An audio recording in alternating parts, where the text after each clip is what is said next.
edition, 7:25 GMT edition of the KhoodeelaarTV television channel, broadcasting under the banner of the BabyAngelGeronimo editions. From the UK, this is the 8:25 AM British Standard Time edition, part 1 of the day's broadcast. We shall be talking about the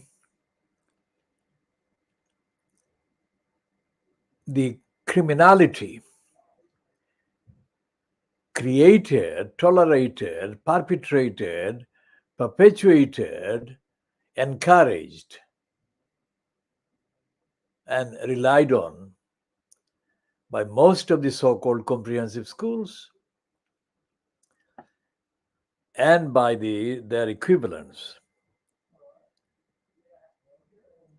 During the morning journeys to the schools, most of the boys of these schools happen to travel in groups on public transport. And when they leave the school in the afternoon, mid-afternoon, they do the same. They travel in groups. And what do they do? Anyone who has suffered the experience or has had to suffer the experience of traveling at the same time for their own purposes to their own destinations would know that these groups of mainly so-called comprehensive school children, especially boys, but not exclusively boys, these are teenaged boys. They are, during the duration of the trips, they are a veritable criminal gang, each one of them, each gang, each group, because they create the most antisocial atmosphere on the transport, in the vehicle, and on the road in the minutes or the time that they wait for if it is a bus to arrive. And when they travel in the London system, which is the underground system, they are absolute criminals. Now, imagine how many criminals are out at loose during these hours across London. It's hundreds of thousands, if not more.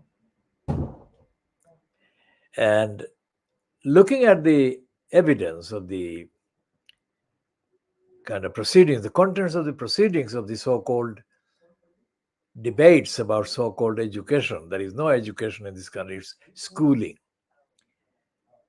The so-called Education Act or education bills, there is nothing. There is absolutely no mention of these criminals being allowed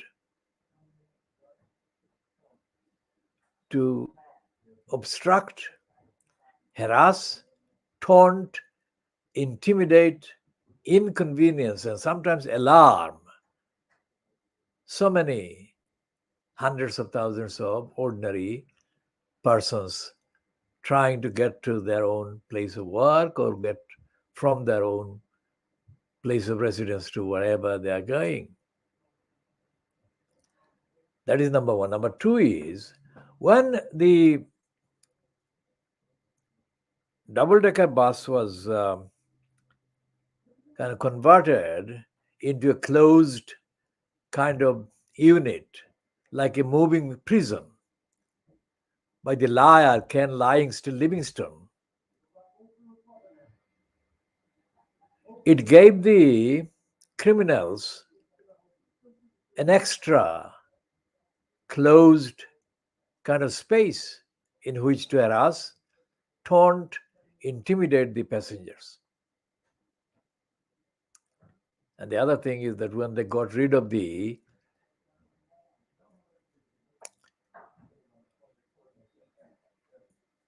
the actual guard, the bus guard that used to be on the buses,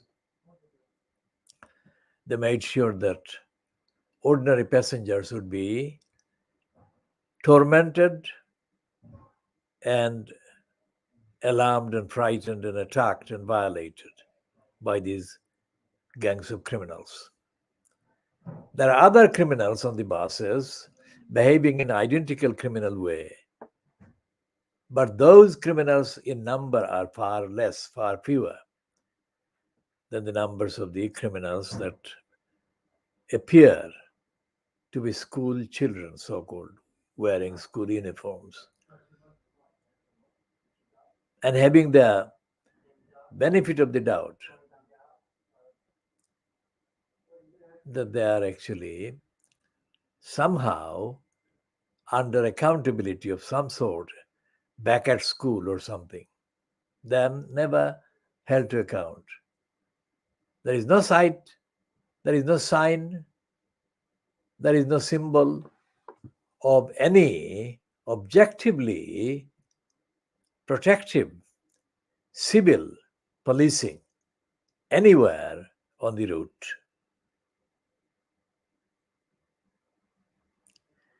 And when the so-called assemblies take place, that is to say the gatherings, where the so-called head teacher gives a banal and stupid sermon, there is no mention of this.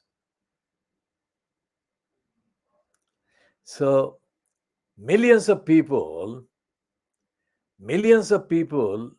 in London are treated to organized crime created by schools. Now, you know that any crime or criminal event, incident, doesn't take even a few minutes. A serious crime can be committed in a matter of seconds. So there is no discussion about these criminalities in the so-called newspapers, no discussion in the so-called debates on the so-called education in the House of Commons. The House of Peers differs from the House of Commons in that sometimes its members who speak on any issue, sometimes they actually appear to know some of the facts and they appear to have done the fact checking and the research, which makes their contribution worth noting. But that's it. There is no evidence that either the House of Peers, most certainly not the House of Commons, nor the actual schools, they don't give a shit about the criminality, the crimes committed against ordinary members of the public by gangs of school-linked, school-going teen criminals and perverts.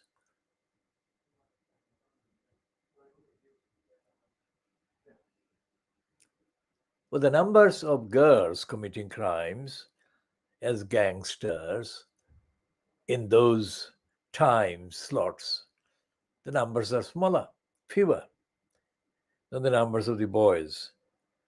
But that difference in numbers doesn't diminish in any way the devastating impact that the criminals and crimes done by them have on their victims, the ordinary people, on the buses, on the underground,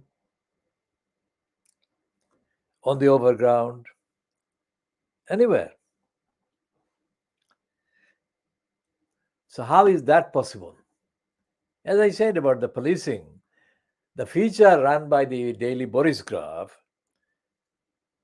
during the week last week, saying that how did policing come to this?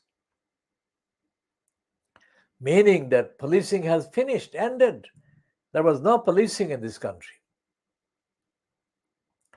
Well, this is the evidence. The criminal gangs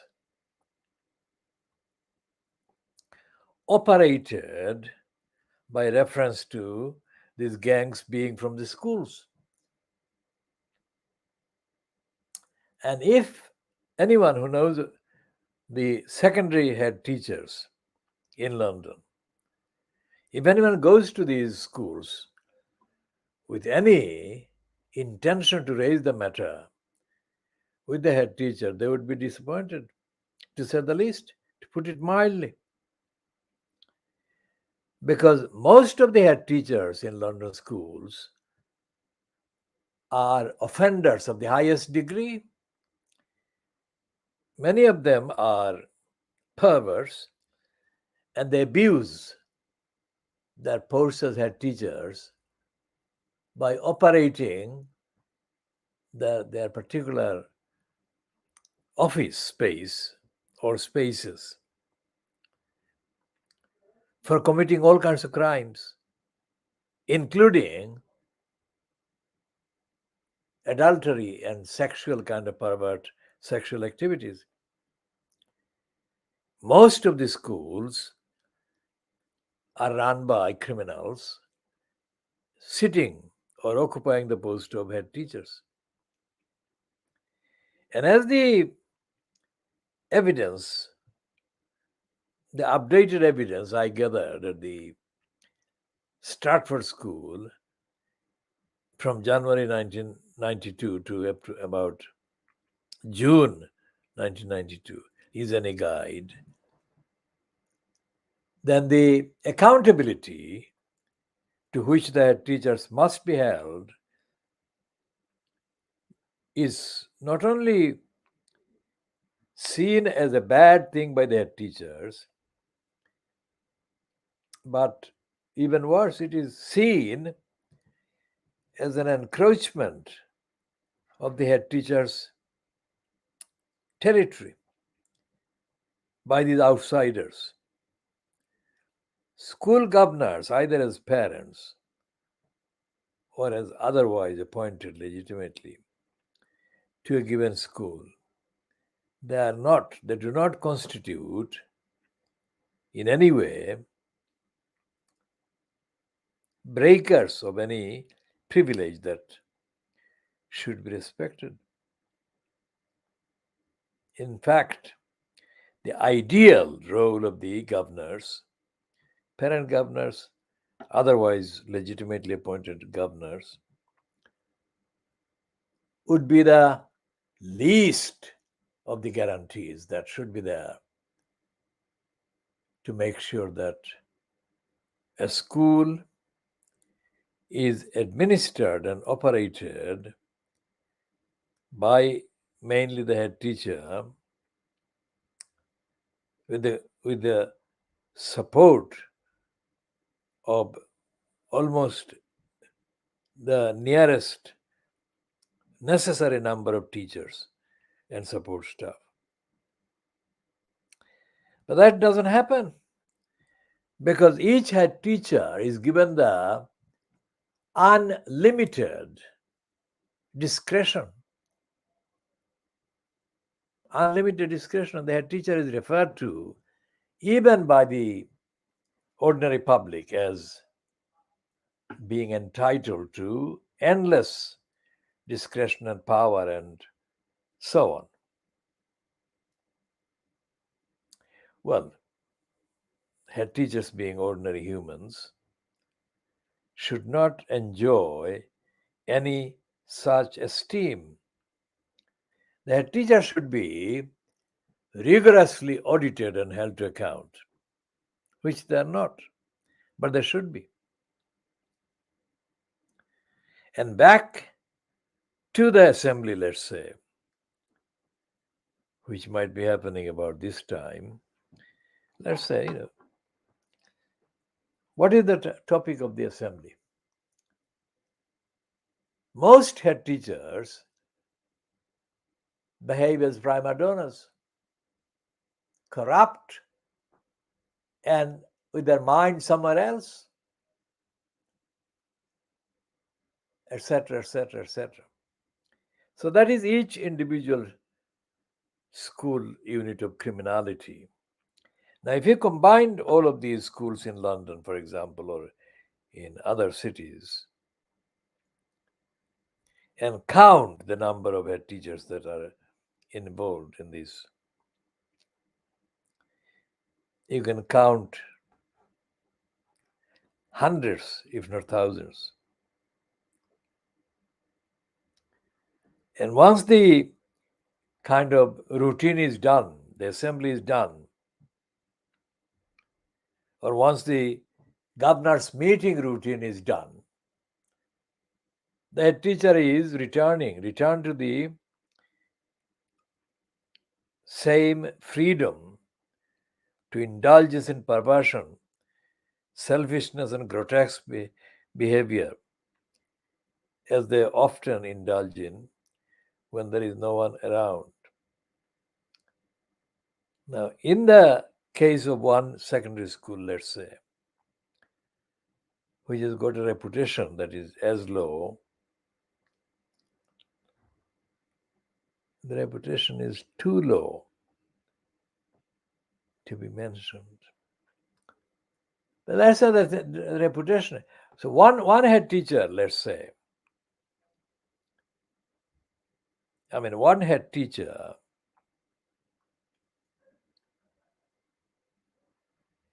imagine a head teacher sitting in their little office, the den of operations. They indulge in all kinds of bad behavior. Most of their teachers, in fact, the absolute majority of their teachers of secondary schools in London are ill-read, ill-educated, and ill-mannered. When any parent accidentally appears to arrive at the school, of course, cannot hide the fact that these parents have got absolute priority to just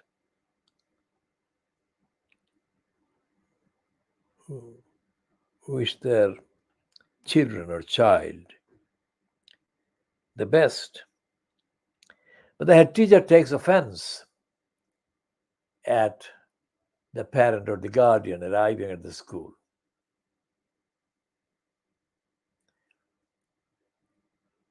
So this is an additional crime and criminality. And there is no audit or accountability to which these kind of criminals are held to account, for which these kind of criminals are held to account.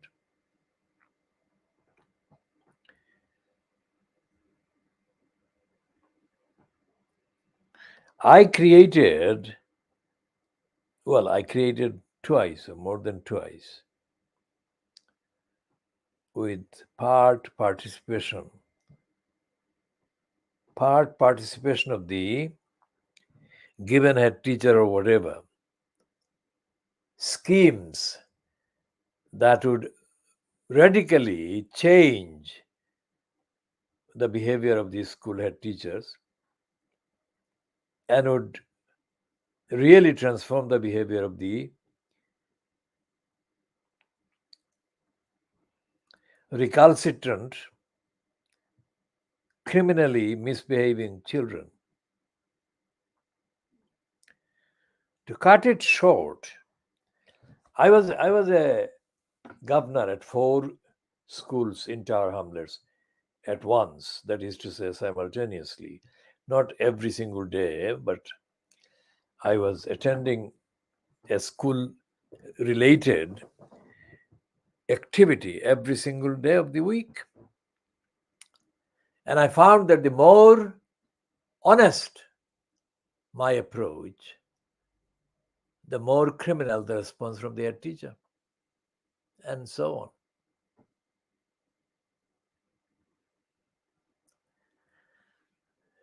So, where are the parents? The parents cannot. Most guardians cannot be expected to compete with the consolidated piles of power that are available or made available to the head teacher. It is their territory. The school is the head teacher's territory. And anyone going in there is treated, in effect, not necessarily in formal words, but in effect treated as an intruder by the head teacher and their controlling kind of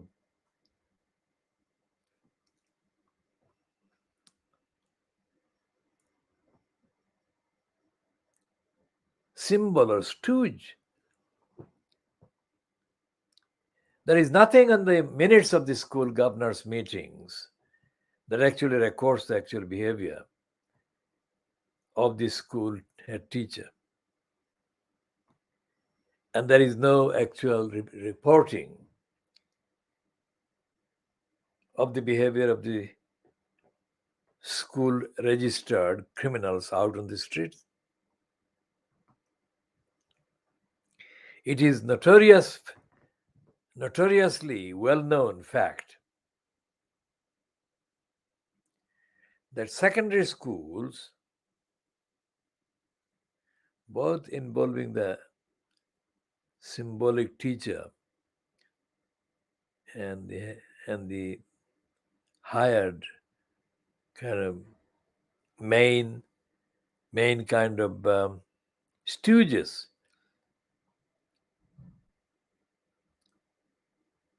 so in the public sphere, in the public domain, there is no space for holding the school teacher, head teacher, to account. And the teachers' union, the staff union, are too obsessed with their own petty little interests to have any time for the serious engagement with concerned parents and guardians and concerned members of the community about the given behavior of the school during the given week or given period.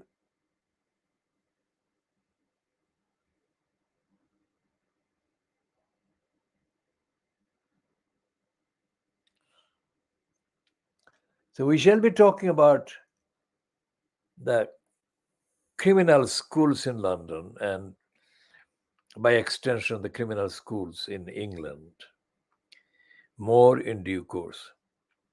Going back to the behavior of Boris Johnson, the congenital criminal, you can imagine how was it that Boris Johnson dragged for years something that should have been immediately dealt with as soon as it was discovered. That is to say, his affair and abuse of his post as mayor of London, his affair with Jennifer Arcuri.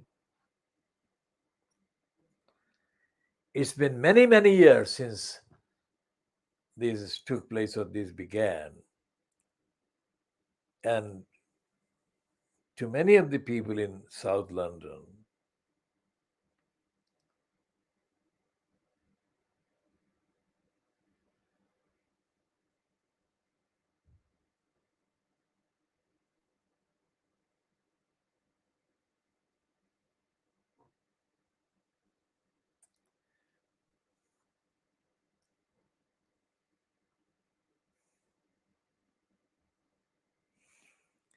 the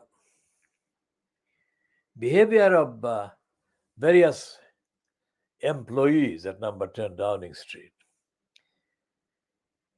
has been exposed as being the behavior of criminals. Why am I using this term criminal? because that is what they are. That is what has been going on everywhere in the seats of power, let's say. And Fleet Street's stupid and deferential reference to number 10 Downing Street. Fuck off. There is no such place as number 10 Downing Street. What there is Boris Johnson the liar. So Downing Street sources is a corruption in itself. It's Johnson when it refers to him, or LieZ Truss, as it is she now.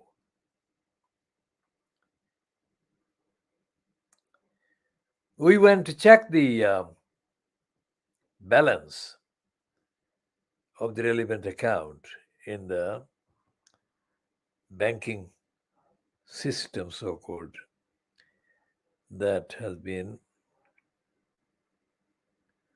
of use by our campaign organization. And we found that the accounts, quite frequently, the bank accounts online are targeted by fraudsters who create bogus kind of agreement for deduction, what is called direct debit. Now, this has been flagged up as a kind of reassuring psychological balance by the financial establishment to hide the corruption and criminality that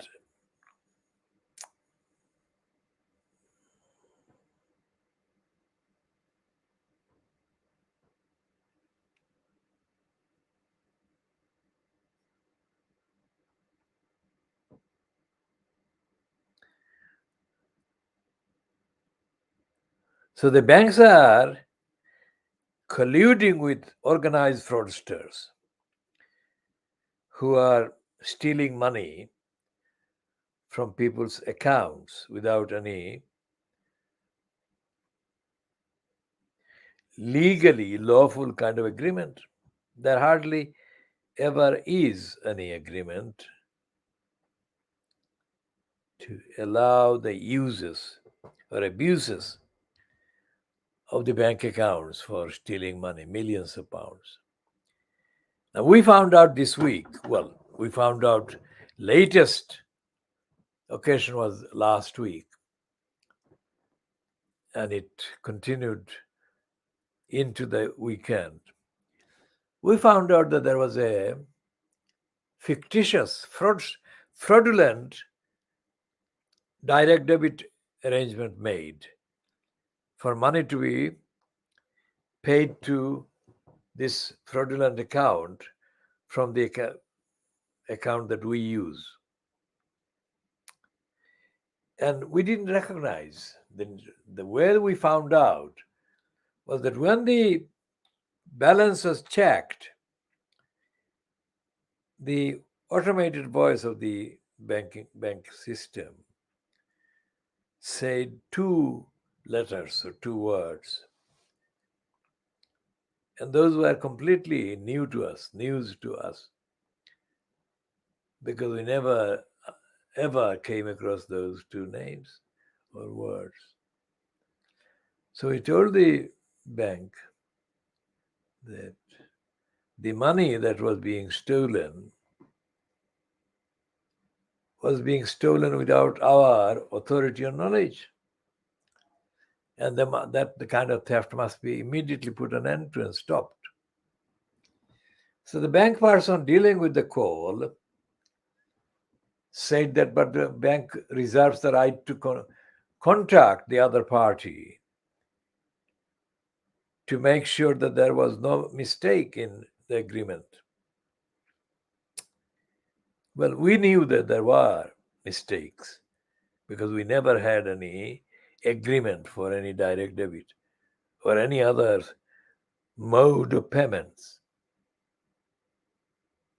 Eventually, they stopped the process, and we noticed that at least 3 months' payments had been returned to the account.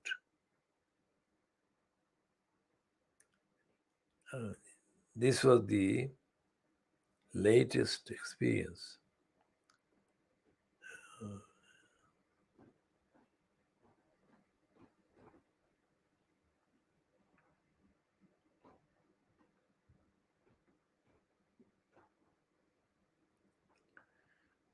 But what the actual experience shows is that everywhere there is the need to have constant vigilance. The saying, to paraphrase the saying, the constant vigilance is the price of keeping your money safe in the bank account.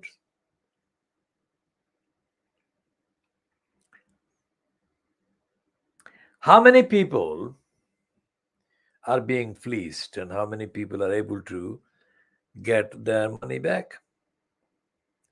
The answer is that too many people are being fleeced and too few people are being allowed to get their money back, because the banks erect a barrier to frustrate the owner of the money or the account from getting their money back.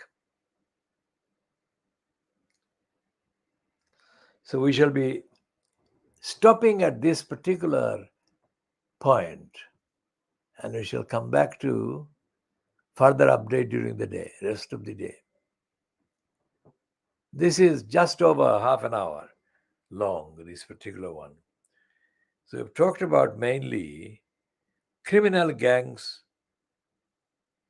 on the way to school, so-called, and in the Midlands.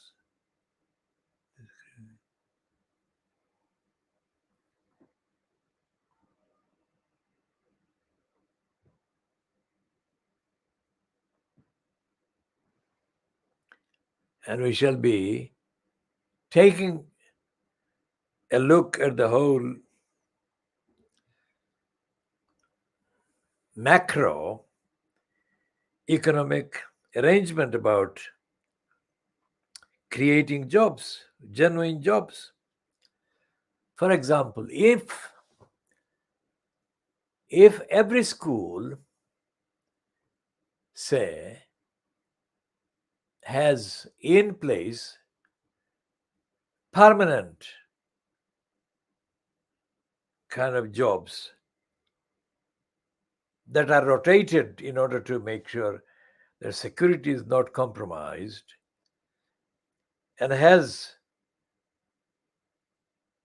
5 to 10 full-time equivalent posts to monitor the behavior of these school gangs, this would create 10 solid jobs. And we shall add the curriculum for these particular individuals as to what to study, what to look out for, and how to do their job in monitoring and reporting the behavior of mainly teenage schoolboys and teenage girls on the way to school and on the way from school. These jobs would be directly applied to really kind of effectively provide a policing service. The real policing that is not available but should be available, this will provide the real policing. And every recommendation that we are making will be, of course, put together, collated, edited, and published in a collection. We are saying that the macroeconomic model, if you extrapolate this and apply to every institution, the anti-fraud army should be several million strong in the population. And those would be several million additional permanent jobs for really high standard experienced by ordinary members of the public and others. This is something that is more revolutionary than any revolutionary regime has ever put in place. So this is coming to 0802 hours GMT, that is 0902 hours British Standard Time on Monday, Tuesday, 4th of October 2022. This has been the KhoodeelaarTV television channel on the internet, broadcast under the banner of the BabyAngelGeronimo. And BabyAngelGeronimo provides the guidance, the overall overarching guidance to what should happen to stop the depravity and criminality at every level, the cruelty at every level, especially also including the vets, the veterinary surgery businesses, as well as the veterinary kind of accountability places. And we hope that every single targeted victim of crime and criminality and defamation and the demonization which have been targeted at BabyAngelGeronimo, every other such targets would be able to fend off and stop and prevent the criminal depravity laden organizational wrongdoers and offenders, as well as their equivalents in non-uniform guises and at locations that are not recorded as their own locations.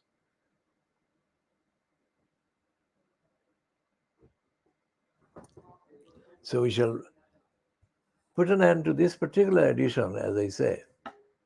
0904 hours British Standard Time, 0804 hours Greenwich Mean Time on Tuesday, the 4th of October, 2000.